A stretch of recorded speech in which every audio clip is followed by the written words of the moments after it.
பாரதிய ஜனதா கட்சி எங்குள்ளது என மக்கள் தேடிக்கொண்டிருப்பதாக மக்கள் நீதி மய்ய தலைவர் கமல்ஹாசன் தெரிவித்துள்ளார். பேட்டரி டார்ச் சின்னத்தை வைத்து மையத்தை கமல்ஹாசன் கண்டுபிடித்து விடுவார் என்ற மத்திய இணையமைச்சர் பொன் ராதாகிருஷ்ணனின் விமர்சனத்திற்கு அவர் இவ்வாறு பதிலளித்துள்ளார். மையத்தை கண்டுபிடித்து விடுவார். அப்ப அவர் தேடுறது பிணங்களை தேடுறாருன்னு சொல்றீங்களா?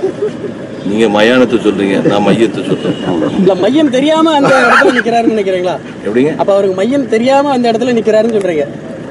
தப்பான அர்த்தங்கள் கொடுக்காங்க, நல்ல அர்த்தத்தோட எல்லாம் பாருங்க. கண்டுபிடிக்க எவ்வளவு நாள் ஆகும்? அப்போ அவர் கண்டுபிடிக்கிறதுக்கு எவ்வளவு நாள் ஆகும்? அவர்களுடைய திறமையை பொறுத்து. எந்த கட்சின்னு சொல்லலைன்னா அவர் கட்சின்னு தான் நினைச்சுக்க வேண்டியிருக்கும். ஏன்னா ஏற்கனவே நோட்டால கண்ணுக்கு தெரியாம இருக்கும் அந்த கட்சியை தேடித்தான் பிடிக்கணும். அதுக்கு இந்த டார்ச் பயன்படும். தேடி பார்க்கணும் எங்க இருக்காங்கன்னு.